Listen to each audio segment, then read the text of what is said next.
paz do Senhor Jesus, amém? Amém. Para nós, nesta manhã, é um motivo de muita alegria, satisfação, honra. É assim que louvamos a Deus por aquilo que o Senhor está realizando nesta igreja, amém?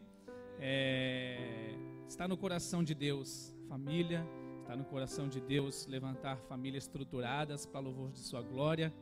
Assim que tenho certeza que esse mês Deus tem abençoado cada família, cada casal, cada jovem que tem vindo à casa do Senhor aprender a palavra de Deus para edificar os seus lares, né, sobre a rocha, amém? E para quem não nos conhece, meu nome é Wilson, presbítero Wilson, minha esposa Mayumi, e nós congregamos na igreja de Toyota, na Missão Apoio de Toyota. Pastor Cid manda um abraço, né? E Deus tem operado grandes coisas ali também, como eu tenho certeza que tem operado aqui neste lugar, porque tem se levantado homens e mulheres, famílias que estão dispostos a servir ao Senhor, amém? Então, primeiramente quero agradecer a Deus pela oportunidade. Eu sei que é difícil, o pessoal acorda, vem para o culto, né? Então, semana após semana, cultuando, servindo a Deus, e são muitas dificuldades. Foi falado aqui sobre essa tempestade nos lares, mas eu tenho certeza que Deus, Ele se importa conosco, tem guardado cada um, e eu oro para que nesta manhã o Senhor te abençoe, você possa sair daqui mais fortalecido na fé, e que possamos ser um canal de bênção na vida de vocês, amém? Então, agradeço a Deus, pastor, né, Akira. A gente se vê.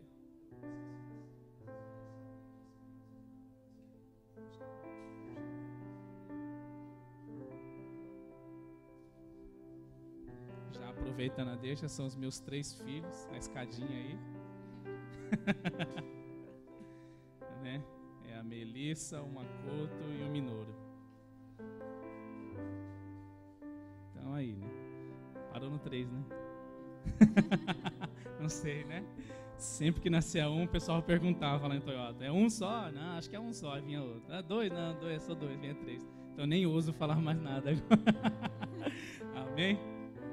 E lá em Toyota, né, temos um ministério com casais. O Senhor tem nos abençoado, tem levantado irmãos ali também que estão se colocando na brecha para estarmos começando um trabalho com casais, né? Então,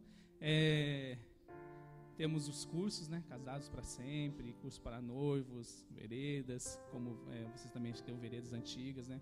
E o Senhor tem nos abençoado e nos usado grandemente.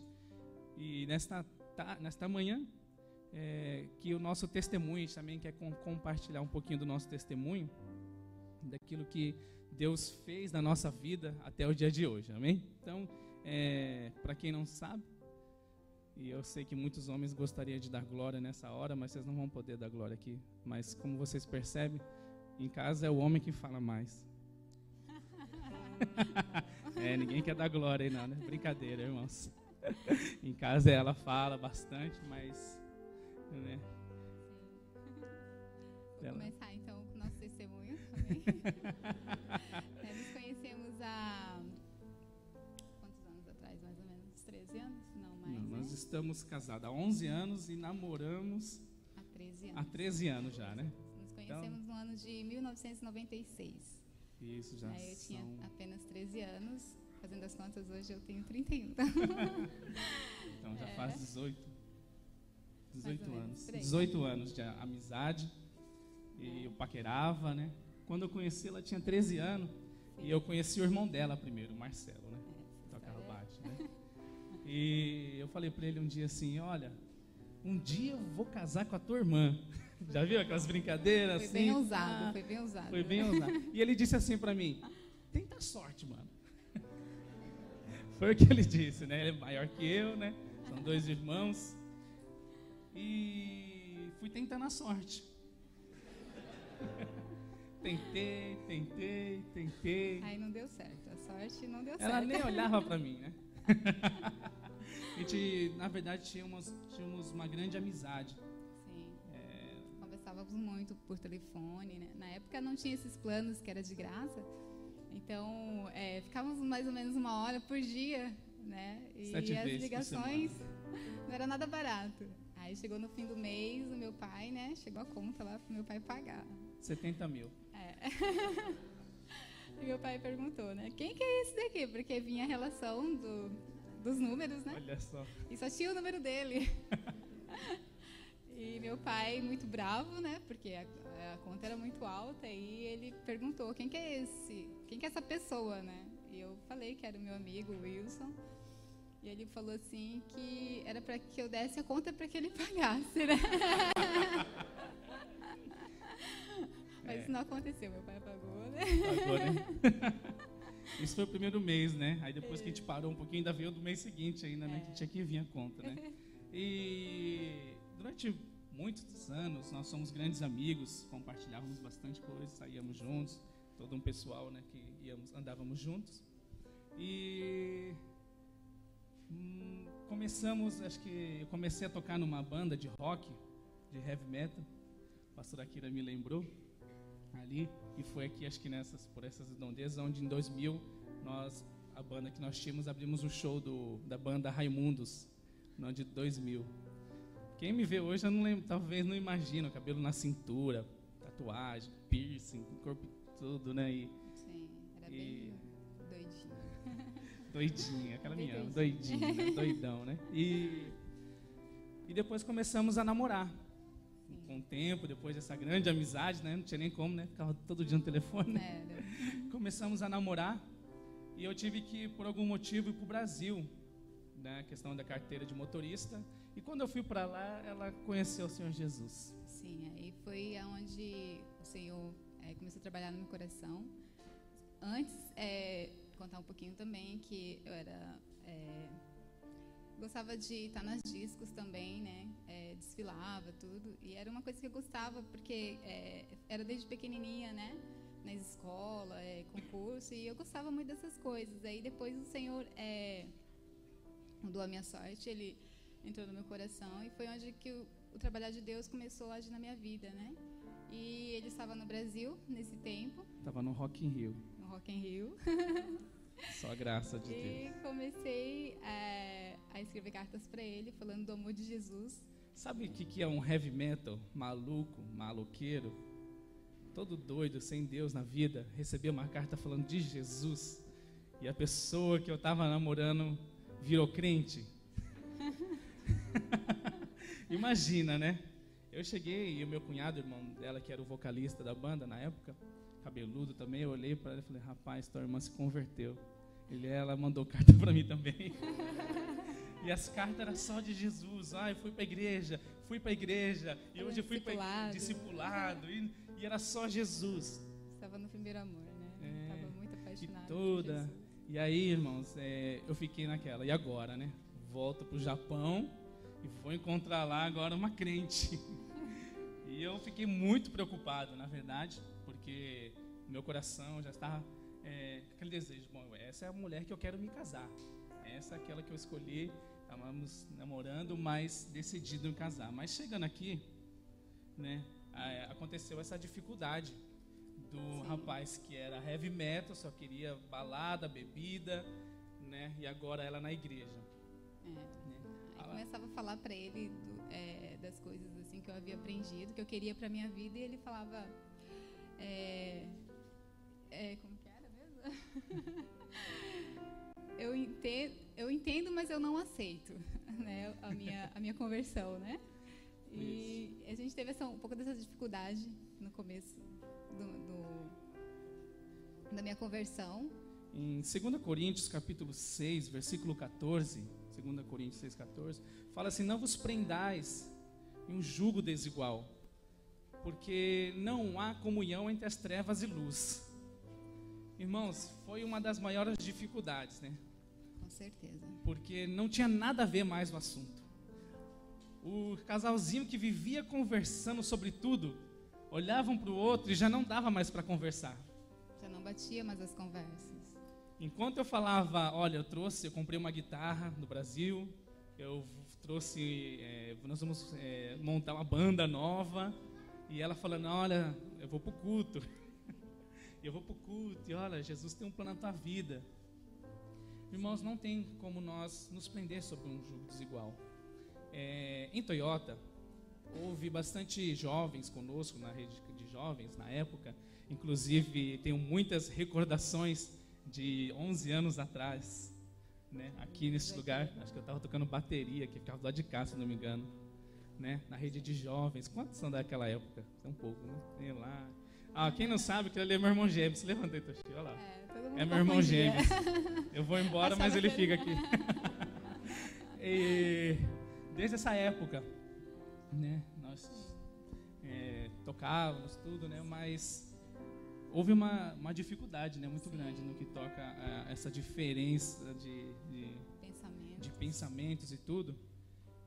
E não tinha como. Muitas pessoas daquela época, jovens, viram o nosso crescimento, o nosso namoro, depois convertemos, casamos, e pensaram assim, bom, então eu posso ir lá fora e buscar um rapazinho bonitinho, ou uma moça, né, lá na disco, e que, olha só, que bênção, o Wilson e a Mayumi se casaram.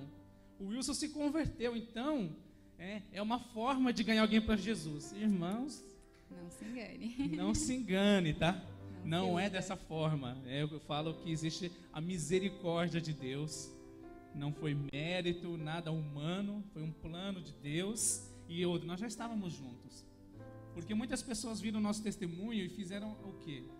Preferiram procurar do lado de fora. Né? Tem uns rapazinhos atraentes. Bom, eu vou namorar com ele. Ele disse que ele vem para a igreja. Quantos já ouviram essa história, né? Muitos já ouviram essa história. Principalmente o pastor, né? Levantou a mão, né? Muitos, né? Nós lidamos com muitos problemas assim, com jovens pensando, eu vou lá fora, arrumo uma namorada e vou trazer ele para a igreja. E você pode me dizer 1 ou 2, 3 testemunhos de pessoas que aceitaram o Senhor Jesus, vieram e são bênçãos, mas eu te conto 5, 10, 15 ou mais que deram errado. Então não se arrisque. Quantos são solteiros aqui? Levanta a mão. Lá em cima, com fé, né? São solteiros. Quantos são casados? Então, os demais são todos casados. Então, deixa eu ver o sorriso no rosto, né? Claro que se eu peço para os jovens solteiros levantar, os demais são casados, mas eu gosto de pedir para levantar a mão. Quem são casados? Porque eu gosto de ver o sorriso no rosto. Eu sei quando é bem casado nessa hora. Quem é casado? Quem é bem casado, dá um glória, aleluia, dá um sorriso. Agora, quem está arrependido, dá assim. Né? Por isso que eu peço que levante a mão, para saber, né? Mas aqui, graças a Deus, vocês têm sido bem alimentados. E então, o primeiro recado que a gente deixa, toma cuidado, né? Com os seus filhos, os jovens, porque muitas das vezes nós pensamos, que bênção, está vindo com você para a igreja. Mas olha, a minha intenção no começo era o seguinte, eu estou namorando com ela. Pensamento maligno. Maligno. Distorcido. Bem maligno, porque eu pensava, eu vou casar com ela e depois eu tiro ela da igreja. E aí voltamos para a balada. Essa era a minha intenção, irmãos. Né? Deus foi maior. Deus é grande, Deus é maravilhoso, né? Mas essa era a minha intenção, por isso nós temos que tomar cuidado com essa história de querer arrumar a pessoa lá fora. Tem tanta gente bonita na igreja, que brilha a luz de Cristo, que serve ao mesmo Deus, né? E às vezes nós queremos procurar pessoas lá fora. E é onde muitos jovens caem no engano, caem no pecado e depois não têm forças para voltar, ficam frustrados. Então, por isso, é muito importante nós tomar esse cuidado. Em Josué, quando a Bíblia fala sobre uma aliança, em Josué capítulo 9, versículo 16, que Josué faz uma aliança com os gibeonitas. Não sei se vocês conhecem a história, mas Deus havia mandado Josué, o povo de Israel, destruir todas as nações, todos os povos ali, né, de Canaã. E Josué e o povo de Israel começam a destruir cada cidade, cidade de Ai, cidade de Jericó, e os gibeonitas ficaram sabendo disso, e como sabiam que eles seriam dos próximos a serem destruídos, eles usam uma estratégia, eles se fingem de um povo distante, não os cananeus, e eles se colocam roupas velhas, pegam pães, né, e bem velhos, e chegam até o povo de Israel para fazer uma aliança. E Josué, ele não consulta a Deus e faz uma aliança errada com os gibeonitas. Né? Os gibeonitas chegaram para Josué e falaram: nós viemos de um povo tão distante, estamos com fome. E Josué fala: vocês não são desse povo daqui? Não, nós não somos. Faze-nos uma aliança conosco. Josué não consultou a Deus e fez uma aliança com os gibeonitas. Na minha trama, né? Eu falo na nossa, mas não na minha, né? Só Jesus na minha vida. Quando nós começamos, estávamos juntos, fazia mais ou menos assim. Os gibeonitas, eles se fizeram de um povo distante, colocaram roupa velha e se fizeram de coitado, né? Olha para nós, para nossa roupa, para o nosso jeito, para nossa comida, faze-nos uma aliança. Tinha dó de nós, né? Tem piedade de nós. E é mais ou menos assim, eu chegava para ela e eu usava essa estratégia.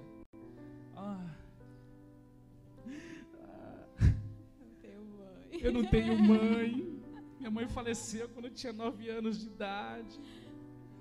Meu pai me abandonou. E eu era toda assim, né? Mas não foi mentira, né? Minha mãe faleceu com 9 anos. Eu fui com 11 anos. Meu pai veio para o Japão, deixou eu e meu irmão, 2 crianças em São Paulo, né? Foi algo difícil mesmo. Aí depois você vai vendo de onde que vem essa doideira toda, né? Era todo revoltado. Mas eu usava disso para tentar fazer uma aliança com ela. Eu falava, e ela ficava com dó. Ela, sério, né? E muitas das vezes, os gibeonitas, depois de 3 dias, né? Eles apareceram lá e foram descobertos que eram povos vizinhos. E é mais ou menos assim, né? A gente, para fazer uma aliança, a gente faz de tudo. Para casar, né? Aquela época da paquera. Sonda, né? Mas... a gente é tudo, né? Quando a gente quer casar com alguém, né? Super-homem. O que você gosta? Eu gosto de super-homem. Eu me visto super-homem. Eu gosto de, né? Eu gosto de loiro, eu pintar de loiro. Eu gosto de cabelo preto, pinta de preto. Isso é de tudo, né? Se encaixar perfeitamente. Né? Para se encaixar na lista do outro, né? Mas depois que faz aliança, 3 dias depois, aí nota quem é. Aí nós casamos. Aí, né?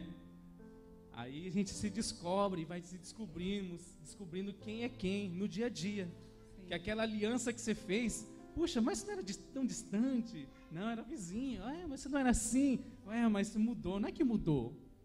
Eu não acredito assim em tanta mudança depois do casamento. Eu acredito que na época da conquista, né, da paixão, a gente encobre muita coisa, né? Sim. E depois que casa, vai aparecendo os negócios, fazendo, ele mudou. Falando, não, na verdade, estava escondido debaixo do tapete, né? E muitas coisas. A pessoa, na verdade, ela dá sinais, né? Dá sinais, mas às vezes a paixão não deixa a pessoa enxergar, né? Os defeitos. E casamos e tivemos muitas dificuldades. E eu costumo dizer que o casamento ela tem duas fases, né? No relacionamento. A primeira fase é quando um fala e o outro ouve, né? Isso é maravilhoso, né? A gente ficava horas no telefone. E, gente, no microfone ela fala pouco, mas em casa ela fala bastante. Ela é normal. E vocês, mulheres, graças a Deus, são normais que falam bastante. É de Deus isso, tá? Então, homens, não julguem. Elas gostam de conversar, elas precisam conversar, né? E faz parte. E ai delas, de vocês, né? Se elas não conversar, né? E elas, né? Conversa bastante, sim, né? Mas não sei o que eu estava falando. Fui falar sobre outra coisa, né? Mas depois que casa, né? Isso, perdão. Mas depois que casa vem a segunda fase, né? A primeira é onde um fala e outro escuta. A segunda fase, 3 dias depois, para alguns mais rápido, para alguns mais longo, é onde os dois falam e os vizinhos escutam. E essa foi a fase onde chegou uma das vezes para nós. Chega para todo casamento.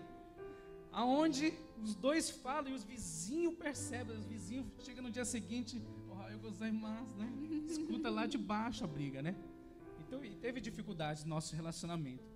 Mas uma das coisas que me chamou a atenção, quando eu ia na casa dela, foi a obediência dela para com seus pais.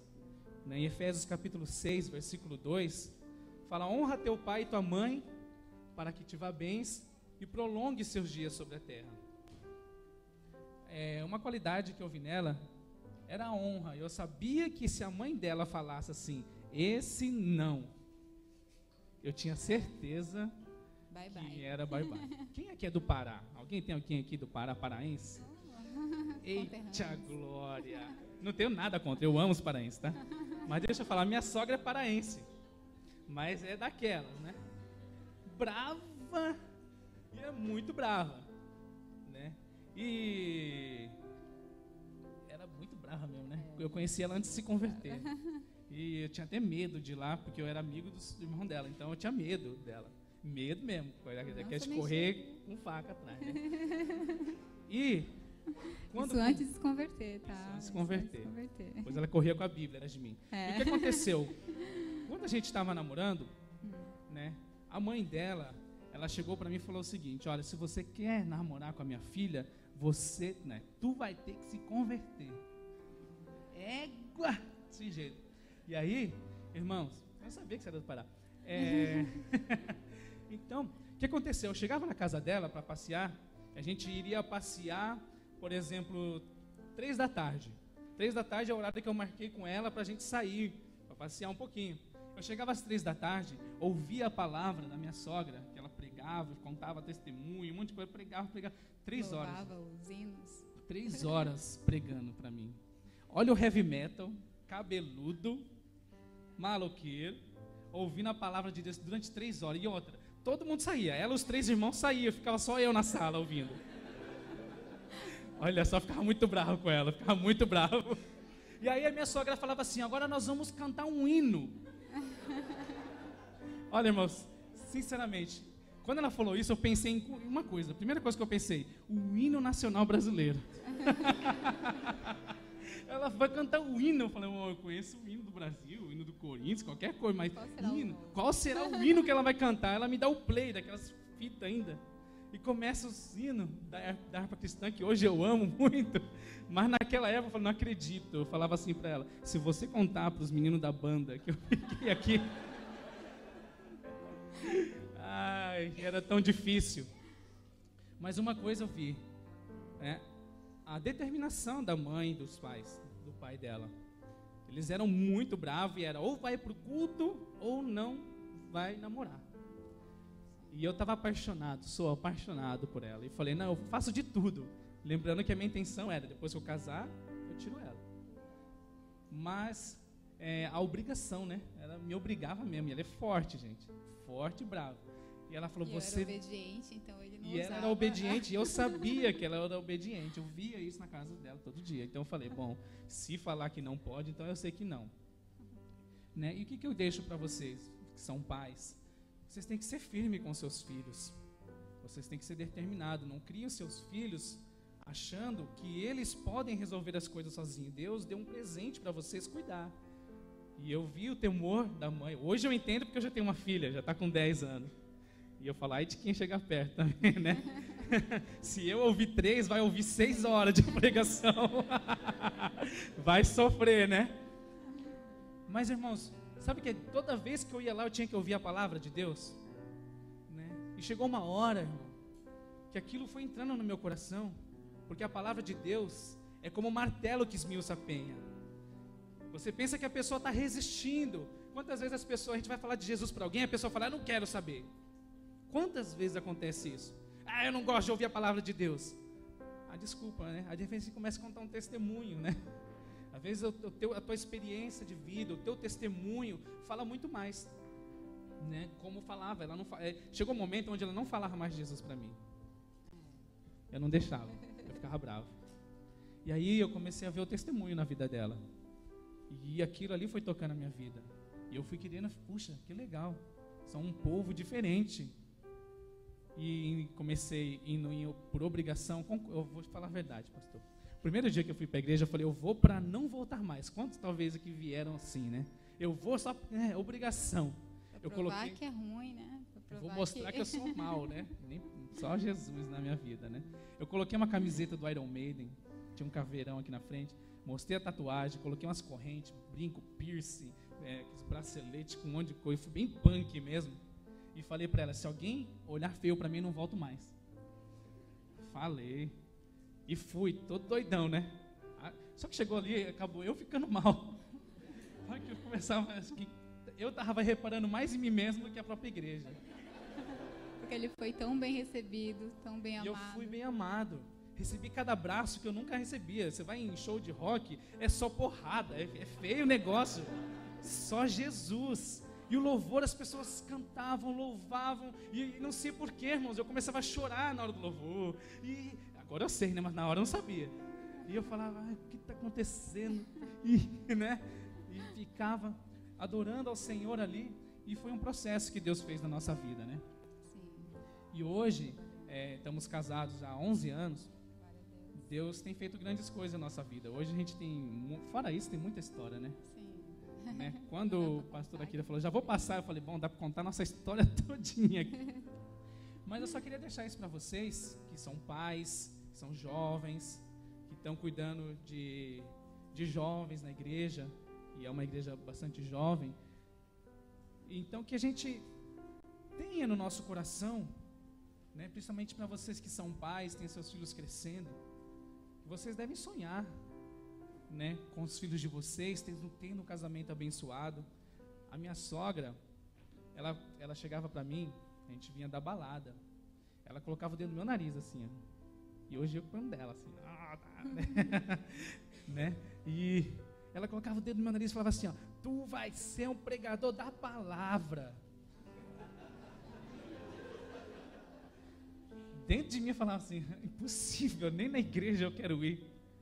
E ela falava, mas tu vai ser um pregador da palavra, tu vai viajar nações, desse jeito. E eu falava, tá doida tua mãe. Mas imagina, é claro, né? E outra, ela não é só assim porque era filha dela. Ela sim, ela é bem ousada, é uma mulher de Deus mesmo, bem ousada. Mas imagina, irmãos, né? Chegar para uma pessoa totalmente torta e pregar a palavra e crer que ela vai mudar. Ela creu, os irmãos dela tinham que crer, porque ela também já estava, né? A gente já estava com um casamento, querendo tudo, já estava programando as coisas, tudo, né? Mas os pais dela foram firmes. Num dia que eu não fui para o culto, olha só, porque um torneio de karatê, eu fazia kickbox e karatê. Além de forgada, era baixinha, ela queria dar de valente ainda, né? E aí eu fui para um torneio e levei ela, falei, você vai ver eu lutar. E aí não deu para ir para o culto. Quando chegamos, quem estava lá? O pai e a mãe. Furiosos onde vocês estavam, estávamos no torneio. Ele bateu na mesa, quase quebrou a mesa e falou, vai terminar hoje! Ele é japonês, fala um português, né? Imagina, um japonês bravo falando um português e com sotaque paraense, né? Vai terminar esse mesmo agora. E bravo. Irmãos, ali Deus começou a mudar. E eu vi a determinação, né, no coração dos pais. Então às vezes a gente não é duro com os nossos filhos, mas nós precisamos ser muitas das vezes em amor. Não estou falando para você bater, não estou falando para você trancar teus filhos, né? Existe até hoje dela e da mãe dela uma amizade muito grande, né? E isso faz toda a diferença. Então, eu louvo a Deus pela minha sogra, né? Pela minha esposa e porque o Senhor nos alcançou, né? Sim. Só deixando uma breve que aconteceu também no início do nosso casamento, do namoro, né? Que na época que ele estava no Brasil e num discipulado com a minha pastora, que é uma bênção, né? Ter um casamento abençoado por Deus. E eu vendo ali o testemunho de vida dela, eu cheguei e perguntei para ela, né? Falei, pastora, qual que é o segredo, assim, para ter uma vida tão abençoada como a sua, né? Seu esposo, seus filhos. E ela me disse apenas que era o temor do Senhor, que eu precisava de alguém, assim, que temesse a Deus, né? E, assim, ela falou pouco, mas aquilo falou tão profundamente no meu coração. Eu, assim, criei tanto, né, naquilo que ela falou. Eu peguei e tomei posse e falei assim, Deus, nossa, ela me explicou assim que o rapaz com o qual eu iria me casar, ele teria que amar primeiramente a Deus, né, e que se ele amasse a Deus de todo o coração dele, se ele temesse ao Senhor, ele me amaria, né, me respeitaria, e nós seríamos um casamento abençoado. E naquela época, como ele disse, ele era muito apaixonado por mim. E assim... Ainda sou. Graças a Deus, né? Mas assim, eu não conseguia ver ele amando mais a Deus do que a mim, né? Eu achava que impossível, porque eu estava começando aí nos caminhos do Senhor. Eu não conseguia ver, né, ele amando a Deus daquela forma. E eu sabia assim o quanto que ele gostava de mim, o quanto que ele estava disposto, né, a lutar por mim. Porém, assim, eu não imaginava que Deus poderia fazer assim algo tão tremendo na vida dele. Mas naquele momento que a pastora me instruiu daquela forma, eu comecei a orar assim na minha humildade, assim, falando: Deus, eu quero então assim que o Senhor faça algo na vida dele, né? Se for ele assim, o Senhor tem para minha vida, né? Eu quero que o Senhor trabalhe então na vida dele, que ele possa temer a Ti, né, em primeiro lugar, e Te amar em primeiro lugar, né? E assim o Senhor ele começou a trabalhar, né, no coração dele. E hoje eu sei, é o mesmo conselho que eu dou para qualquer pessoa, né, que a sua oração seja que a pessoa que você escolher, né, esteja o temor do Senhor em primeiro lugar, e que ele ame a Deus em primeiro lugar. Porque assim, ele amando a Deus, ela amando a Deus em primeiro lugar, ele não vai fazer nada que vai te maltratar, né? Porque a palavra do Senhor, ela só tem a nos acrescentar, a nos abençoar, né? Então é isso que eu deixo para todos os irmãos, aqueles que estão solteiros, aqueles que já estão casados, que você possa também orar dessa forma, né? Para que o Senhor acrescente o temor no coração do seu cônjuge, do seu parceiro, né? Dos seus filhos também, para que eles também sejam abençoados por Deus. Amém?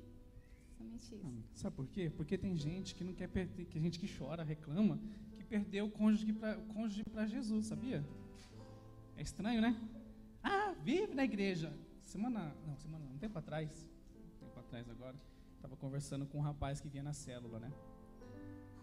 E ele era obreiro, ele se converteu, o casal se converteu e ele estava apaixonado por Jesus. Passava a semana toda, final de semana na igreja, louvando a Deus, e a esposa junto. Só que chegou uma hora a esposa pensou assim: mas o meu marido, ele só quer saber de igreja, perdi ele pro pastor e tal, isso, aquilo. E começou a forçar ele a parar de ir para a igreja, porque ele estava muito bitolado, foi a palavra dela, bitolado. E aí ele se desviou. E quando ele voltou agora para os caminhos do Senhor, estava lá na célula, tudo ele estava comentando. E ela falou assim: agora eu sei, né, que era melhor que meu marido amasse mais a Deus, o Senhor, estava na presença do Senhor, porque depois que ele se desviou, a nossa vida foi praticamente destruída. Então, né, hoje a gente louva a Deus e por aquilo que o Senhor tem feito, né? Nós aprendemos a amar o Senhor Jesus acima de tudo, porque é Ele quem acrescenta o nosso relacionamento, amém? Esse foi só um testemunho. Claro que qualquer dia eu venho de novo aí para dar um testemunho, não é? Estou me sentindo em casa, pastor, né? Me sentindo em casa. O pastor Akira deu liberdade para mim, né? Toda semana temos nos se encontrado, né? Toda semana, e deu essa oportunidade. Eu louvo a Deus por isso. Me sinto honrado, me sinto feliz de rever irmãos e poder compartilhar uma palavra de Deus com a igreja, amém? Queria que os irmãos abrissem a Bíblia no livro de Josué. O capítulo é o capítulo de número 24.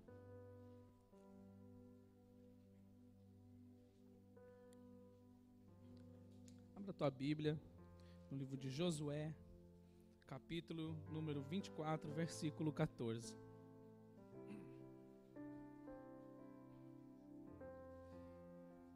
Amém? Todos aí? Diz assim a palavra do Senhor: agora, pois, temei ao Senhor e servi-o com sinceridade e com verdade, e deitai fora os deuses aos quais serviram vossos pais, além do rio e no Egito, e servir ao Senhor. Porém, se vos parece mal aos vossos olhos servir ao Senhor, escolhei hoje a quem servais. Se aos deuses a quem serviram os vossos pais que estavam da além do rio, ou aos deuses dos amorreus, em cuja terra habitais. Porém, eu e minha casa serviremos ao Senhor. Então respondeu o povo e disse: nunca nos aconteça que deixemos ao Senhor para servirmos a outros deuses. porque o Senhor é o nosso Deus, Ele é o que nos fez subir a nós e aos nossos pais da terra do Egito, da casa da servidão, e o que tem feito esses grandes sinais aos nossos olhos, e nos guardou por todo o caminho que andamos, e entre todos os povos pelo meio dos quais passamos. Fechemos nossos olhos, curvemos a cabeça. Pai santo e querido, eu quero orar, Pai amado, para que nesta manhã a Tua palavra venha falar aos nossos corações. Eu me coloco também, Senhor, na posição, Senhor, Deus querido, de que preciso também de Ti, Senhor, que preciso também da Tua palavra, da Tua graça, da Tua presença na minha vida e na minha família, Pai. Eu oro para que nesta manhã possamos ser ministrados pelo Teu Espírito Santo. Eu oro, Senhor Deus Pai, para que o Senhor realize grandes obras na vida de cada um que o Senhor trouxe a este lugar para exaltar e cultuar o Teu nome. Porque, Senhor Deus, foi para isso que viemos nesta manhã, para buscar a Tua face, Senhor, para Te adorar, Senhor, para buscar direção de Ti, porque reconhecemos que sem Ti nada somos e precisamos da Tua presença em nós a cada dia. Por isso eu te peço, fala aos corações nesta manhã, no bom nome do Senhor Jesus, em nome de Jesus, amém. Essa palavra, no capítulo de número 24 de Josué, nos mostra algo interessante, que ele pega esse capítulo para fazer um resumo, para contar a história do povo de Israel. E ele conta desde o momento de que quando Deus tira Abraão para formar um povo para si, fala desde os seus pais, que os seus pais adoravam outros deuses, serviam e cultuavam a outros deuses, Tera. Mas Deus resolve tomar um povo para si, formar um povo para si, escolhe Abraão e lhe dar promessas. Promessas que seria uma grande nação, promessa que nele seriam benditas todas as famílias da terra. Deus dá promessas para esse homem. E Josué faz questão de mostrar, nesse capítulo de número 24, que a princípio não foi assim, que os pais de Abraão viviam da além do rio, adoravam outros deuses. Por isso foi necessário Deus escolher ali um homem que andasse na sua presença e fosse perfeito. E isso foi o que Deus fez com Abraão, com os patriarcas, com seus filhos, Isaac, Jacó, José. E José, depois, você vai vendo no capítulo de número 24, que eles são levados ao Egito, ali depois se tornam escravos, e é necessário Deus levantar um homem para resgatar todo o seu povo da escravidão, das garras de Faraó. Moisés é levantado então, ele conta aqui que Moisés é levantado para tirar aquele povo da escravidão, do domínio de Faraó, e ali forma uma grande nação. Eles saem peregrinando sobre a terra, até o lugar ali onde eles estão. Eles vão, espiam a terra, e eles começam um processo ali que duraria anos, de conquista da terra prometida. A promessa estava ali, Deus havia prometido a Abraão, que lhe daria uma nação, uma terra que manava leite e mel. Quando de repente Israel se coloca ali de frente para aquela terra Canaã, talvez pensando, bom, agora nós simplesmente vamos passar o rio e vamos conquistar a promessa de Deus, e agora estamos tranquilos. Mas quando Moisés diz para os cabeças das tribos ir e espiar a terra, eles voltam com um relato. Talvez eles pensavam assim, bom, esse aqui é a promessa de Deus, então é fichinha, o pior já passou, já tivemos muito tempo nesse deserto e agora merecemos a promessa. É simplesmente entrar e desfrutar de uma terra que mana leite e mel. Mas não foi assim. 10 espias trouxeram um relato de que o lugar era difícil, de que o lugar havia gigantes, de que o lugar havia povos que consumiam. E ali, dentre eles, 2 homens tiveram visão de fé. Josué e Caleb voltaram e falaram, olha, tudo que eles falaram é verdade, mas vamos conquistar. Se o Senhor Deus nos ajudou até agora, Ele vai nos ajudar a conquistar a terra. E eu vejo algo importante aqui, que quando vamos espiar a terra, a promessa de Deus, na verdade, todo mundo enxerga a mesma coisa, não é que enxergaram outras coisas. Josué e Caleb enxergaram os mesmos gigantes que aqueles outros 10 espias enxergaram. Mas eles confiavam no poder de Deus. Eles confiavam no senhorio, na soberania do Deus que eles serviam. Eles não estavam preocupados com o tamanho do problema ou dos povos que habitavam na terra. Eles criam no Deus que eles serviam. E isso nos faz refletir em algo muito importante nesta manhã. Porque Deus tem promessa para cada um de nós. Deus tem promessa para você e toda a sua família. Nós aprendemos, né? Eu estou aprendendo com vocês, eu estou acompanhando, né? Envolve toda a família a promessa de Deus. O plano de Deus envolve toda a família. E Deus tem promessa. Mas há momentos que um olha, será que isso vai acontecer? Mas eu acho que não é bem assim que acontece. Vai ser difícil nós conquistarmos. Os problemas sempre vão existir. As dificuldades vocês sempre verão. Mas há momentos onde nós não podemos esquecer nunca, mas há momentos que nós temos que sempre lembrar que existe um Deus maior que esse problema. Que se Deus prometeu, Ele é fiel e justo para cumprir em nossas vidas. Houve um momento, irmãos, que estava conversando com casais, lá em Toyota, e as pessoas que pensam que os seus problemas é grande, que conhece o poder das trevas, né? Esse casal, o casal antes de conhecer o Senhor Jesus, teve contato muito grande com o espiritismo, com muitas coisas, sabia nomes, entidades espíritas, e veio falar para mim, a gente conhece esse, começou a falar os nomes, e eu falava, então, antes, quando eu estava no Brasil, meu pai era um pai de santo, e o centro espírita era na minha casa, eu falei, né? Ontem até brincaram comigo, né? A gente foi no aniversário e era um aniversário pedido para todo mundo ir meio de branco, né? E aí viraram para mim, esse aí, Will, é o pai de santos. Porque os pessoal da célula jovenzinho me chamam de pai lá, né? Eu falei, é o pai de santos, né? A maldição transformando em bênção, né? Mas há momentos onde essas coisas parecem ser tão difíceis, onde todo mundo diz ao contrário. E eu falei assim para aquele casal, vocês conhecem o poder de Deus? Não, a gente convertemos já faz pouco tempo, estamos começando a ler a Bíblia.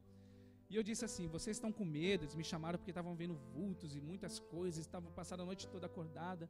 E eu falei assim, que vocês conhecem o poder das trevas, você conhece o mal, você sabe que isso pode influenciar a tua vida, destruir a tua família, mas você ainda não conhece o poder do Senhor Jesus. Eu falei, é hora de você começar a ler os evangelhos, é hora de você buscar o Senhor Jesus em oração, e quanto mais você conhece do poder que há no nome do Senhor Jesus, irmãos, você começa a ter uma visão de fé diferente, porque por mais que o inimigo seja grande, você sabe que o Deus que você serve é maior, e aí você começa a glorificar, você volta com outros relatos da espiagem. Não, o lugar é bênção. Talvez você viu um monte de dificuldade, mas o lugar é bênção. Quando a minha sogra pôs o dedo no meu nariz e falou, tu vai ser um pregador, ela não olhou para um cara rebelde, para um rapaz que vivia bebendo, um heavy metal, um maloqueiro, não. Ela sabia o que Deus podia fazer na vida de um homem e na vida de uma mulher. E é essa fé, visão de fé que nós temos que ter, que Jesus pode todas as coisas. E se você tomar posse das promessas de Deus, tenha certeza que Deus vai cumprir na tua vida. Amém? E Josué, contando, mostrando para todos os povos, olha como é que foi a nossa peregrinação. E hoje nós conquistamos. Estamos aqui em Canaã. As terras foram divididas para as tribos de Israel. Só que agora cada tribo vai seguir a sua vida aqui numa nação, num povo, na qual ainda não havia sido totalmente destruída.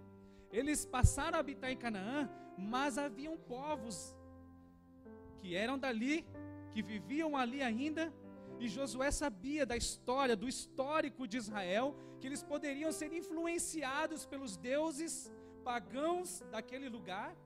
Chama ali, reúne as tribos de Israel, seus líderes, e fala, olha, se vocês quiserem servir aos deuses que serviram os vossos pais, se você quiser servir aos deuses desta terra, escolhei hoje qual Deus vocês querem servir, se os deuses dos vossos pais ou se ao Deus de Israel. Se vocês quiserem servir, vão servir. Porém, eu e minha casa serviremos ao Senhor. Ele tomou uma decisão para si e para toda a sua família. Uma decisão tremenda. E que, se for pensar nos dias de hoje, não somente existe uma responsabilidade grande, mas é uma luta tremenda você criar os seus filhos, a sua família, no temor de Deus. E Josué sabia do perigo que havia naquela terra. E ele chama, ele dá uma cutucada, mas ele deixa bem claro: olha, se vocês quiserem servir, vocês são livres. Outro dia vieram me perguntar, volta e meia, me param na fábrica com algumas perguntas meio difíceis de responder. Crente pode isso, né, pastor? Geralmente a gente ouve, crente pode? E olha, eu falei, olha, é meio difícil responder a tua pergunta, dependendo do ponto de vista, assim, mas olha, o crente eu creio que pode tudo. Porque no dia que um rapaz veio na fábrica lá para mim, me confrontar, estava falando de Jesus, e ele veio na frente de todo mundo e falou: que vocês não podem isso, vocês não podem aquilo, por isso que eu não vou para a igreja de vocês. Eu falei: não, muito pelo contrário, vocês não podem fumar, vocês não podem beber. Eu falei: olha, se você me der esse cigarro, eu já fumei, falei, eu posso pegar esse cigarro, fumo essa cartela toda, vou morrer, vou tossir, vou passar mal, mas se eu quiser eu fumo. Ele disse: se você quiser você fuma, se eu quiser, mas eu não quero. Agora eu falei: vamos ver quem é mais livre. Você consegue ficar sem fumar esse cigarro hoje? É claro que não. Então quem é livre? Eu ou você? Eu sou livre para escolher e fazer ou não, fumar ou não. Agora você não consegue, você está preso. Eu falei para ele: você precisa da pessoa do Senhor Jesus. E eu disse: olha, ser crente é ser uma pessoa mais livre do mundo. E se eu não tiver o temor de Deus, eu sou livre até para pecar. E ali Josué disse: se vocês querem servir aos deuses dos vossos pais, escolhei hoje. Eu, porém, e minha casa serviremos ao Senhor. Tem muitas coisas, irmãos, que o pastor não pode tomar decisão. Aliás, nada, né? Nós não podemos tomar decisões para vocês. Nós podemos aconselhar, nós podemos mostrar o verdadeiro caminho. Mas somos nós, particularmente, que decidimos a qual Deus nós queremos servir. O que é que nós queremos fazer. Bom, se pudesse colocar um chip, não pode, né? Está amarrado, mas se você só pudesse falar e as pessoas entenderem, ou você simplesmente, você vai ser isso, amém. Mas não, cada um de nós tomamos a decisão por si. E ali o povo de Israel falou: não, nós vamos servir ao Deus de Israel, nós vamos servir. Se Josué disse, né, o nosso líder aqui, vai servir com toda essa coisa, nós também vamos servir. Mas se nós fizermos uma escolha por empolgação, se decidirmos seguir ao Senhor Jesus, se eu falar aqui, por exemplo, num culto desse, quem quer servir a Jesus? Todo mundo vai levantar a mão, é claro. Até quem não quer, porque vai ver todo mundo levantando a mão. Quantas vezes eu fiz isso no começo, pastor? Eu ia lá para a igreja, não queria estar na igreja com o teu testemunho, e via todo mundo fazendo. No dia que falaram assim, no apelo, numa cruzada, lá em Toyota, na época era lá, né? Numa cruzada, quem não foi batizado no Espírito Santo vem aqui. Eu nunca tinha ido na igreja ainda, estava namorando com ela, nem sabia, mas todo mundo foi.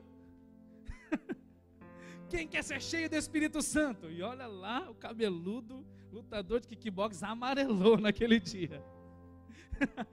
Porque ela chegou falando: você não quer ir lá? Estava todo mundo indo. Eu falei: não sei o que vai acontecer, eu vou para ver, né? Fui lá na frente, pastor, e o fogo começou a descer e tal, e irmão caindo de um lado, irmão caindo de outro. Eu falava assim: será que eu vou ser o próximo? Eu pensava. Eu até com medo de deixar alguém pôr a mão na minha cabeça. Eu vou cair também, né? E fui, mas eu fui porque todo mundo foi. Chegou na hora, todo mundo cai no chão.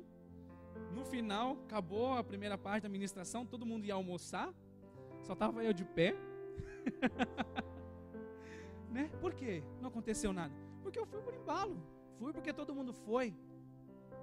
E às vezes nós levantamos as mãos por empolgação, por algo.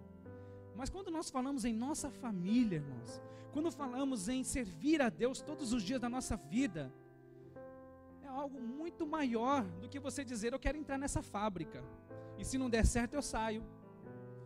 O compromisso de você carregar todos os seus filhos para a igreja, de você servir a Deus todos os dias da sua vida, é muito maior do que você falar: hoje eu quero comprar esse carro.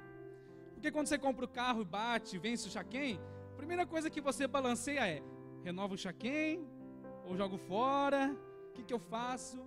Mas quando nós falamos de família, nós temos que lutar até o fim por ela. Temos que caminhar todos os dias servindo a Deus com ela, com a família. Então não é qualquer decisão de qualquer forma. Implica em muitas coisas. Porque esse povo que chegou para Josué e falou: eu vou servir também. Se você for ver no livro de Juízes, um pouquinho mais para frente, capítulo 2, versículo 7, você vai ver que esse mesmo povo que falou que queria servir a Deus, que falou que estavam determinados em servir a Deus em todas as suas casas, em toda a sua família, passa um pouquinho, Josué morre e todos eles começam a se prostituir, começam a adorar outros deuses, provocaram a ira sobre o Senhor, serviram a Baal e Astarotes. Josué morreu e eles se esqueceram da aliança e começaram a servir os deuses da terra de Canaã. Se o pastor não chama a tua atenção, se o teu líder não pega no teu pé, se o teu irmão não te chama para ir para a oração, você faz. Se não tem alguém no teu pé para ficar falando: amanhã tem culto, hein? Né, tem que ligar, às vezes tem que ligar. De segunda a quinta todo mundo atende meu telefone. Sexta, dia de célula, ninguém atende. Não sei o que acontece. A antena lá, acho que só em Toyota que acontece. A antena em Toyota, não sei, não dá. Ou as pessoas estão muito compromissadas na sexta-feira, né? E chama, e nada, né? Tem gente que tem que ficar assim. Mas há um momento onde Josué não estava mais ali para ajudar, para incentivar, não tinha mais um líder espiritual, e aonde o povo começou a se corromper. E é muito difícil assim, sabia? Às vezes a gente, né, claro que não é o nosso trabalho obrigar, a gente pode ajudar, mas acaba trazendo tribulação para nós mesmos, né? Mas a gente se preocupa com as famílias, a gente quer ajudar, quer chamar. Mas é tão bom quando a gente vê uma família já caminhando junto, onde você não precisa falar: olha, amanhã, 10 horas temos culto, olha, tem Santa Ceia, temos célula, onde já entendeu o compromisso de servir ao Senhor. Não fica esperando, né? Não ligou para mim, não vou. Já vi isso.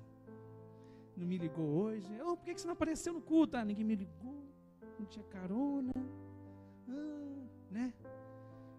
E havia uma preocupação no coração de Josué, como há uma preocupação no coração de Deus, como há uma preocupação no nosso coração, como pastores, como líderes, de edificar famílias sobre a rocha, de levantar famílias que louvam, servem ao Senhor, sem precisar aquele empurrão, que às vezes alguns precisam, né? Porque nem sempre nós vamos estar aqui. Nem sempre o pastor vai poder ir na tua casa resolver um pepino, um problema conjugal. Nem sempre o teu líder de célula vai estar à tua disposição. Há momento onde a tua decisão de servir ao Senhor Jesus deve pesar uma responsabilidade tão grande, pensando: olha, puxa, o pastor não está aqui. Qual casal que não briga, né? Todo casal briga. Brigou, vamos ligar para o líder, vamos ligar para o pastor não veio, o líder não veio, mas olha, você fez uma decisão de servir ao Senhor, você fez uma decisão de você e a tua casa servir a Deus. Então não é porque o pastor, ou o líder, ou alguém não foi te ajudar, que você vai quebrar o pau dentro da tua casa. Não é porque alguém não está ali para te ajudar, ou porque alguém pisou no teu pé, ou alguma coisa aconteceu, que você vai deixar de cultuar a Deus. O compromisso nosso é de servir ao Senhor, é um compromisso com Deus. Josué morre e o povo todo se corrompe, servindo a outros deuses, se prostituindo, idolatrando. Mas ali era Josué, né? Nos dias de hoje, nos dias de hoje é mais, olha, temos líderes de célula, temos diáconos, presbítero, para ajudar a interceder pela tua vida. Em 1 Coríntios capítulo 7, nós vemos algo interessante. Versículo de número 2. O apóstolo Paulo, agora quem está falando, é um homem que na sua segunda viagem missionária, ele levanta uma igreja uma igreja, a igreja de Corinto. E a princípio, aquela igreja é uma bênção, né? Começa o trabalho, as vidas se achegando, multidões se convertendo. Mas aquela igreja foi levantada ali na Grécia, em Corinto. E havia um problema naquele lugar. O problema era a prostituição ali, né? Haviam os deuses da mitologia, né, grega, que a gente conhece, aprende na escola, né? Afrodite, a deusa do amor. Existiam nos templos pagãos em Corinto milhares de prostitutas que, em culto a ela, a deusa, elas se prostituíam no templo. Então você começa a imaginar um lugar, numa cidade, nos templos pagãos, milhares de mulheres se prostituíam, adoravam outros deuses, e daquele lugar existia a igreja de Deus, a igreja de Corinto. Mas Paulo tem que sair. Bom, eu não posso ficar aqui, eu sou um apóstolo, levanto igrejas, eu tenho que sair. Paulo sai, e a igreja agora fica. Mas Paulo recebe umas cartas contando como é que estava aquela igreja de Corinto. Agora que ele saiu, né, aquela preocupação, né, vai viajar, vai sair, pastoral, né? Aí vem os telefonemas, pastor, você nem sabe, né? O casal lá brigou, o casal lá, né? Mais ou menos assim. Não tinha e-mail, mas mandaram uma carta para Paulo, falando para ele a situação da igreja agora. E Paulo escreve essas cartas, recomendando, e se você for ler as cartas, né, a igreja de Corinto, você vai ver várias repreensões, alguns elogios, sim, uma igreja carismática, com dons espirituais, mas havia um problema de prostituição. E no versículo número 2, do capítulo 7, Paulo fala assim: mas por causa da prostituição, cada marido tem a sua própria mulher, e cada mulher tem o seu próprio marido. Por causa da prostituição. Era tão grande a prostituição. E quando a gente fala que cada marido tem a sua própria mulher, não fala simplesmente ou somente de monogamia, da sua própria. Mas olha, tem marido, né, que ele abre a porta para as irmãs. Tem marido que faz favor para as amigas. Tem marido que olha para as outras irmãs ou mulheres na televisão e admira e fala: nossa, essa é gata. Por causa da prostituição, cada marido tem a sua própria mulher.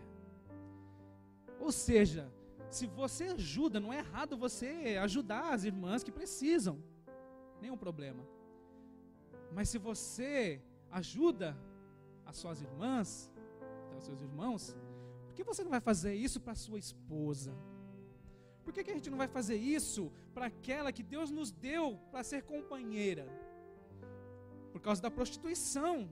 Cada marido ame, honre, tenha a sua própria mulher. Então, ou seja, às vezes a gente conversa com muitos casais, né, e um dos maiores problemas é quando, né, o marido já não consegue mais ver na esposa virtude alguma. Existe, chega uma hora que o casamento está tão desgastado, tão ruim, que o marido já olha para a esposa e já não vê aquela mesma esposa linda, cheirosinha, que ele via antes. Será que ela mudou? É a mesma, gente. Mas já não existe prazer em olhar e admirar a esposa.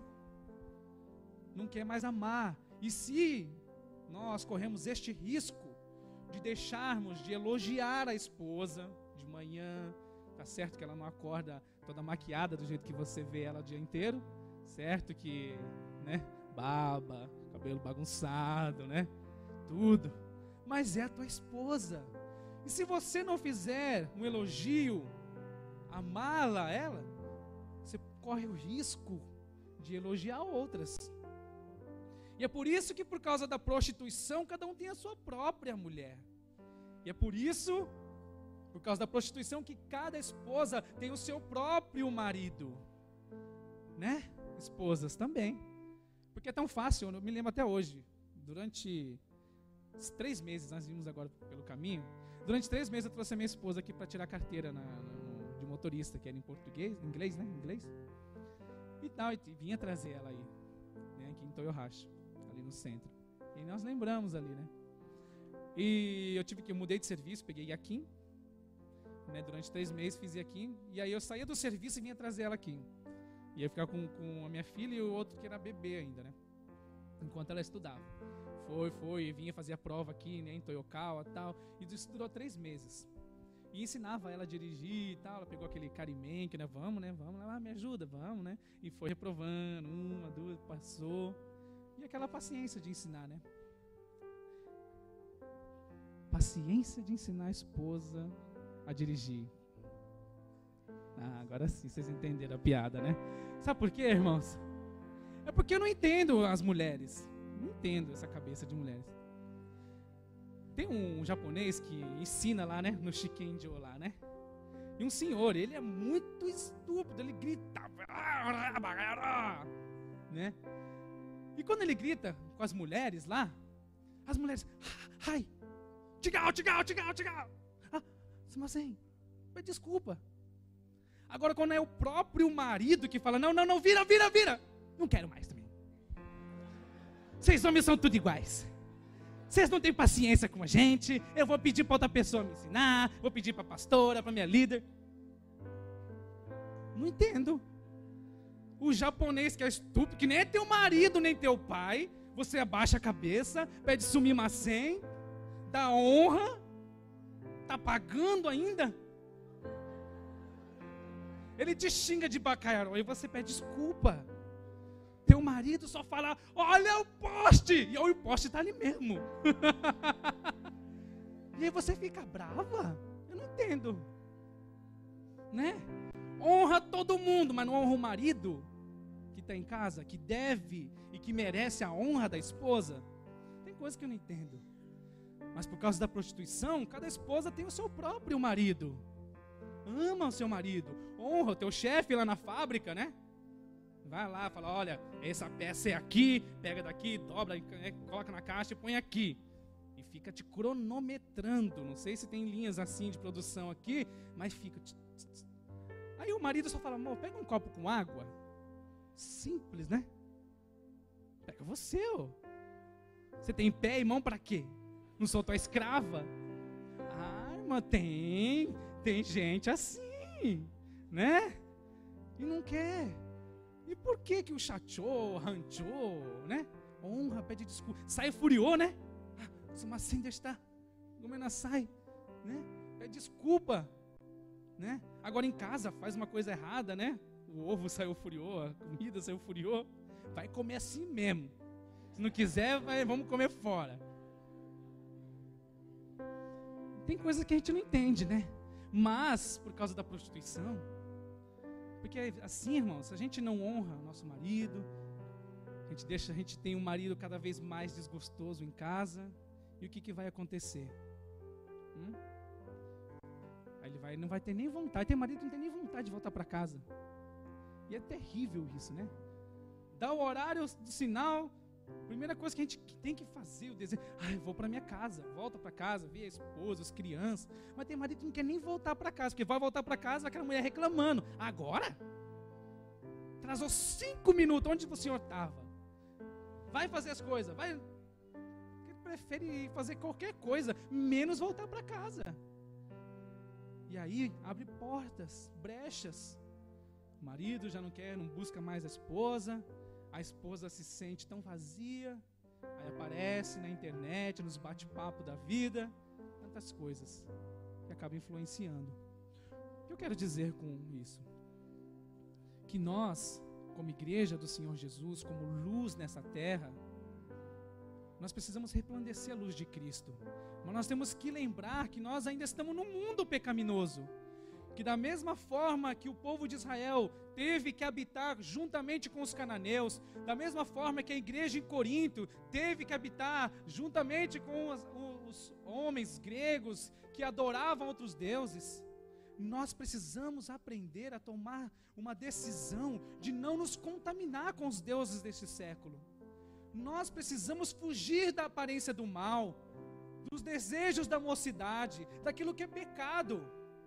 Porque está aí fora, irmão, aonde você vai, aquilo que você assiste, nós vemos o pecado aí fora, que tenta nos atrair. E às vezes, no caso de Corinto, irmãos, nós temos que lembrar que os homens se achegavam a Deus, aceitavam a fé, mas não queriam deixar as doutrinas pagãs. E aí é o problema, quando adentramos dentro da igreja do Senhor Jesus, pensando, bom, eu sou desse jeito, tem que me amar desse jeito. E sim, nós chamamos como vocês vieram. Mas, se nós queremos a bênção na nossa família, a partir do momento onde nós recebemos a Cristo, começa um processo de purificação na nossa vida. E é através da palavra de Deus, irmãos, onde nós sabemos o que é certo ou errado. É quando nós nos dedicamos à lei, né? No caso de Josué, eles tinham que meditar na lei de dia, de noite, para que eles não viessem a pecar lá na frente e servir aos deuses estranhos da terra.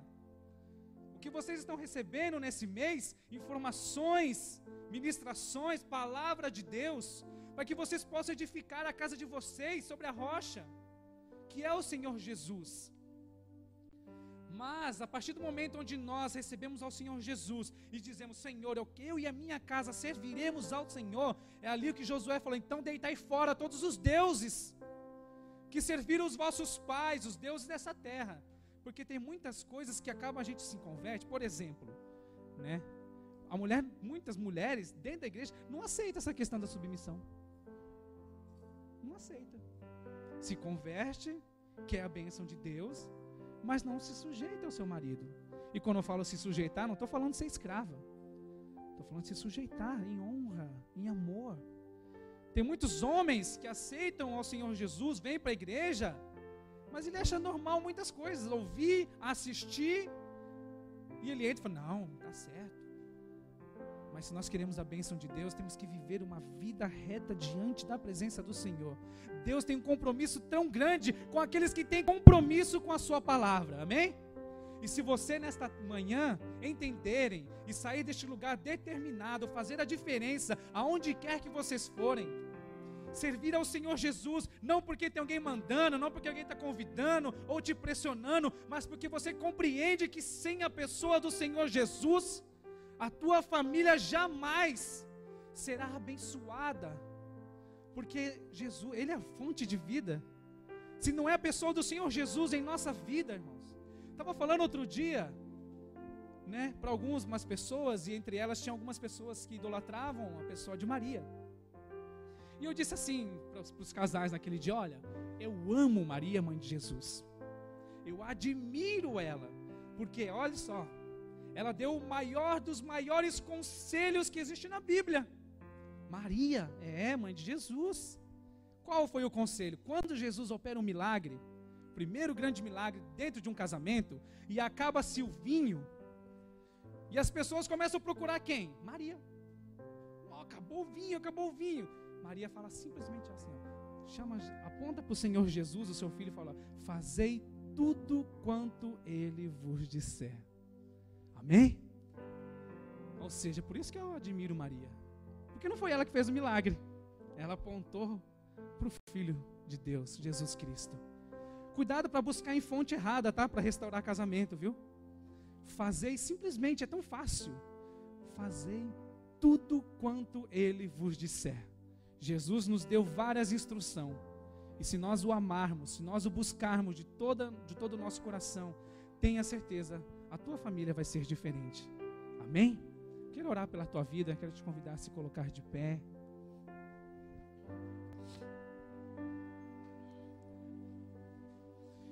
Existem vários deuses nesta nação, Mamon, quem não veio para cá como Decasseg, né? Buscar dinheiro, acaba se aprisionando. Existem vários deuses de prostituição, mas hoje é o dia que você vai determinar no teu coração servir a Deus, e jamais se apartar deste livro, que nos dá direção, que nos dá vida, que de Gênesis a Apocalipse nos mostra a pessoa do Senhor Jesus. Ele é tão rico que Ele não somente abençoa a nossa casa, mas o maior milagre, Ele nos salva. Aleluia, Ele perdoa os nossos pecados. Senhor Jesus nos perdoa. Esse livro nos ensina a buscar em Jesus a bênção para a nossa casa, amém? Se você está com a tua família, com os teus filhos, pega na mão dele. Se você está só, pega na mão de Jesus, porque Ele está com você. Talvez você se sinta tão só. Talvez você veio para este lugar ouvir uma palavra sobre família e você não vê a sua família ainda aqui junto. Eu quero dizer algo muito importante para você. Aquele que fez a promessa, Ele é poderoso para cumprir. Talvez você está esperando um filho, um marido, uma esposa, tio, tia, pais, que ainda não vieram. Mas em nome de Jesus, você e toda a sua casa, toda ela, vão servir ao Senhor, porque é vontade de Deus, é promessa do Pai. Deus quer levantar famílias abençoadas, estruturadas, temente ao Senhor. Não somente para você ser uma família abençoada, parar de brigar, não, para impactar aqueles que estão lá fora, que não conhecem o amor do Senhor Jesus, e através do teu testemunho, através das bênçãos que o Senhor vai derramar sobre a tua vida, a tua família, multidões virão a conhecer o poder do Senhor Jesus, porque você não está fazendo um propósito com o homem, porque você não está fazendo algo para si mesmo, porque quem entrega a vida para Jesus já entendeu, que aquele que quiser achar a sua vida, perdê-la-á. Entregar a vida para Jesus é perder ela, sabia? Por isso há momento que as pessoas não vão te entender, que o teu marido ou a tua esposa não vão te entender, há momento onde os seus filhos, seus pais, seus amigos não vão te entender. Mas se você já entregou a sua vida para Jesus, se você já perdeu essa vida, descansa em Deus, porque Ele é quem faz o milagre acontecer. E se você se humilha na presença do Senhor, o Senhor vai te exaltar, e a bênção vai chegar sobre a tua casa, o milagre vai acontecer na tua vida. Mas eu vejo que é tempo de a gente se posicionar.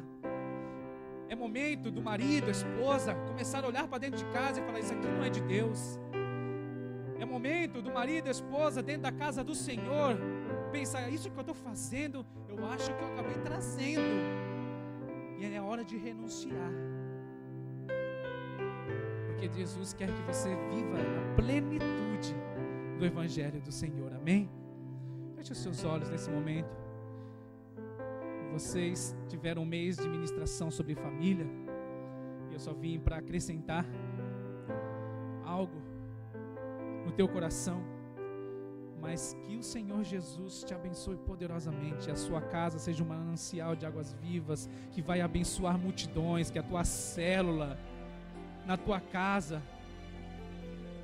que quando os vizinhos, parentes visitar você na tua casa, você vai ter uma palavra da parte de Deus para dar para eles, e eles vão se converter ao Senhor Jesus, aleluia. Eu quero orar por você, Senhor Deus Pai amado. Obrigado, Senhor Deus querido, por cada vida, por cada família aqui representada. Deus, eu não sei o problema do meu irmão, eu não sei o problema da minha irmã, mas o Senhor sabe, o Senhor conhece os corações, sabe de como cada um tem caminhado os caminhos contigo. O Senhor sabe, Senhor, das dificuldades nas casas, nos lares, nos relacionamentos conjugais, nos filhos, na adolescência, Pai. Mas, Senhor, viemos a este lugar para afirmar um compromisso contigo e dizer: eu e minha casa serviremos ao Senhor. Nós não queremos nos contaminar com os deuses deste mundo. Nós não queremos nos contaminar com a idolatria, com a prostituição. Queremos viver uma vida que agrada a Ti, Senhor. Porque a partir do momento, quando o Senhor viver uma vida, Senhor, onde o Senhor é o centro, onde o Senhor está sentado no trono, os milagres vão começar a acontecer, as vidas vão começar a chegar na célula. O meu marido, que antes não ouvia as palavras de Deus, ele vai começar a ouvir. A minha esposa, que não queria que eu viesse para a igreja, ela vai vir. Os meus filhos que estão presos das paixões deste mundo, eles vão vir. Porque fizemos um compromisso de te servir. E quando te servimos, ó Pai, eu estou falando corpo, alma, espírito, te servir, Senhor, e te adorar em espírito e em verdade. O Senhor opera o milagre na nossa casa, Deus. Em nome de Jesus, eu oro por cada família, Senhor. O milagre, Senhor, sobre cada lar, Senhor. Famílias cheias da Tua presença. Famílias onde o Seu senhorio, a Sua soberania reina, Senhor. Em nome de Jesus Cristo, abençoa esta igreja.